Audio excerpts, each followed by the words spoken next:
Hello students, welcome to a channel in focus study. So आज हम इस video में हिस्ट्री के कुछ क्वेश्चंस जो हैं बहुत इंपॉर्टेंट है उसको डिस्कस करेंगे। देखो, मैं आपसे पूछ लेता हूँ, या तो मैं चैप्टर वाइज कराऊँ या इंपॉर्टेंट क्वेश्चन की सीरीज़ लाऊँ जिसमें मैं आपको पेपर के पॉइंट ऑफ व्यू से इंपॉर्टेंट क्वेश्चन जो प्रीवियस ईयर क्वेश्चन आए हुए हैं वो कराऊँ, क्योंकि मैं जो भी क्वेश्चन मेंशन करूँगा वो सब प्रीवियस ईयर आए हुए हैं और वो दोबारा आएंगे। ठीक है, लाइक मैंने टेस्ट पेपर बनाया था, उस टेस्ट से आई थिंक 50-60% क्वेश्चन तो डिट्टो थे, बाकी जो आप करोगे अलग से वो तो होंगे ही होंगे। ठीक है, सो इसमें मैंने अभी एक चैप्टर लिया है उपनिवेशवाद और देहांत, उसके कुछ जो इंपॉर्टेंट क्वेश्चन है पेपर में कई बार रिपीट हुए हैं वो करवाता हूँ। ठीक है, लाइक जमींदारों की स्थिति में गिरावट के क्या कारण थे, तो ये 3 से 4 बार आ चुका है क्वेश्चन। सो देखो, जमींदारों की स्थिति में गिरावट के क्या कारण थे, सिंपल सा है। आप ये इस्तेमारी व्यवस्था जब लागू हुई थी तो उसमें क्या करना था, उन्हें टैक्स इकट्ठा करना था। टैक्स किससे इकट्ठा करते थे? जमींदार किसानों से, बट किसान टाइम से देते नहीं थे और इसलिए ये अंग्रेज़ों को टाइम से नहीं देते थे टैक्स, तो इनकी वजह से क्या हुआ, इनकी स्थिति एक तरह से ख़राब होने लगी। तो अब इसी के पॉइंट को रिलेट करके बताना है कौन कौन से ऐसे पॉइंट्स हैं जिनकी जिनकी वजह से उनकी स्थिति ख़राब होने लगी। तो जो पहला पॉइंट था, राजस्व की राशि बहुत ज़्यादा अधिक थी। ठीक है, जमींदार इसे जमा नहीं कर पाते थे, सिंपल सी बात है, राजस्व की राशि बहुत टैक्स अधिक था और वो उसे जमा नहीं कर पाते थे, अतः उनकी ज़मीन नीलाम कर दी जाती थी, जिससे उन्हें क्या होती थी, हानि उठानी पड़ती थी। पहला पॉइंट तो ये हो गया। दूसरा पॉइंट कृषि की, हाँ, सेकंड पॉइंट है कृषि की उपज के भाव कम थे। ठीक है, देखो, कृषि के जो किसान जो उगाते थे उसके पैसे उन्हें कम मिलते थे, जिससे जमींदार किसानों से निर्धारित कर वसूल नहीं पाते थे। ये भी बिल्कुल राइट पॉइंट है। ऑब्वियस सी बात है, अगर आपको कम पैसे मिलेंगे जो आप उगा रहे हो तो वो बंदा पैसे दे कैसे पाएगा, आप सोचो इसको। ठीक है, तो सेकंड पॉइंट बहुत ईजी, आप इजीली रिलेट कर सकते हो इससे। थर्ड पॉइंट है फसल खराब होने पर भी राजस्व जमा करना पड़ता था, जिससे जमींदारों को या तो घाटा उठाना पड़ता था या उनकी ज़मीनें क्या होती थी, नीलाम कर दी जाती है। ठीक है, आपको पता होगा उस टाइम पे बंगाल में बहुत ज़्यादा अकाल पड़ रहा था, ये भी इसी का पॉइंट हो सकता था। फिर अगला क्वेश्चन है, किसानों से कर ना मिलने पर जमींदार मुकदमा करने के सिवाय कुछ नहीं कर सकते थे और मुकदमा लंबे समय तक चलता था, जिसके कारण उसी का घाटा होता था। ऑब्वियस बात है, अभी भी आप देखोगे कुछ भी कंप्लेंट होगी तो आप अगर केस करोगे तो केस 10-20 साल ऑब्वियस मान के चलो खिंच जाता है। ठीक है, तो ये भी इसका एक पॉइंट था। तो ये क्वेश्चन के 4 पॉइंट हो गए, बहुत इंपॉर्टेंट क्वेश्चन था, इसको आप चारों पॉइंट को नोट कर लेना शॉर्टकट में। अगला क्वेश्चन है, जमींदार अपनी संपत्ति को नीलामी से कैसे बचाते थे। अभी हमने देखा ना यहाँ पे कि नीलामी करनी होती थी। ठीक है, यहाँ पे बार बार पढ़ा हमने, नीलाम करना होता, तो वही नीलाम करते थे। अगर तो देखो, ये नीलामी तो करनी होती, लेकिन जमींदार वहाँ इतने चालाक थे, मानोगे नहीं उनकी चालाकी। आप अगर आपने चैप्टर ही पढ़ा होगा और आपके टीचर ने अच्छे से एक्सप्लेन किया होगा तो आपको मज़ा आ गया होगा सुन के कि हाँ भाई, ये पहले ज़माने में भी ये लोग दिमाग कितना लगाते थे। तो ये देखो, ये करते क्या थे, मैं आपको थोड़ा सा ब्लूप्रिंट दे देता हूँ इसका।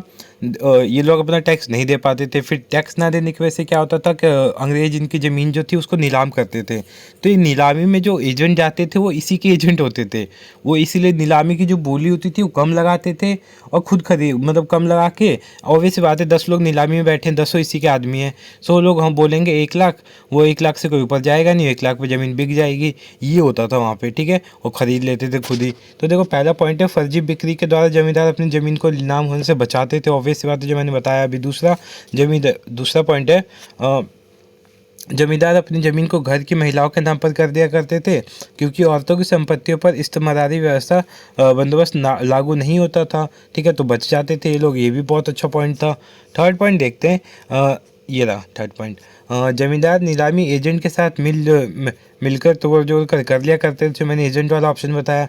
फिर उसके बाद लास्ट एंड फोर्थ पॉइंट है, सॉरी सेकंड लास्ट है, जमींदार नीलामी में अपने आदमियों को अन्य लोगों की तुलना में बहुत अधिक बोली लगाकर नीलामी को प्रभावित किया करते थे। ठीक है, फिफ्थ पॉइंट है, जमींदार अपनी नीलामी ज़मीन पर अन्य लोगों को कब्जा नहीं करने देते थे। ठीक है, अगर मान लो नीलामी करवा भी दी, फिर किसी ने अगर उसको खेती करनी चाहिए तो उसको भगा देते थे मार के। ठीक है, जिसकी वजह से चलो एक बार मान लो नीलाम हो गई, दूसरी बार हो गई, फिर लोगों ने देखा कि भाई साहब हम ज़मीन भी पैसे दे के ले रहे हैं और इस पर हमें ये खेती करने से रोक भी रहा है।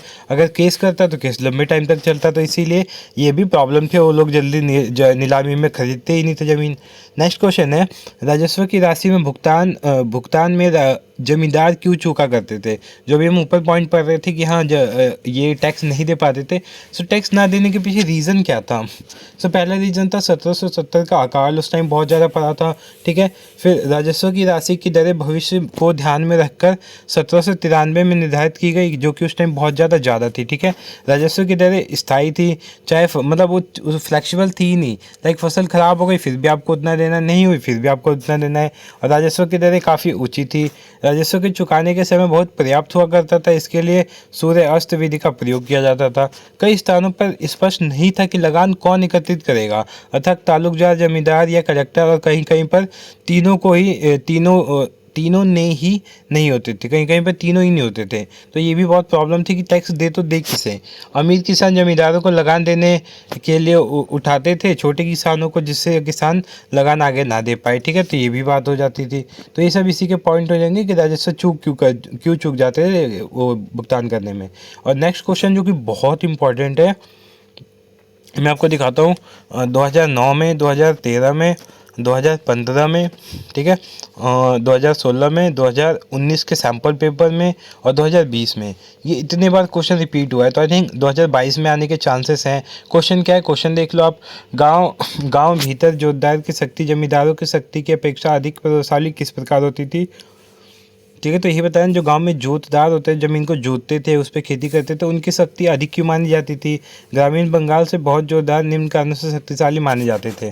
तो रीज़न क्या थे? पहला तो इनके पास ज़मीनें बहुत बड़ी होती थी, ठीक है, बहुत बड़ी ज़मीन के मालिक होते थे।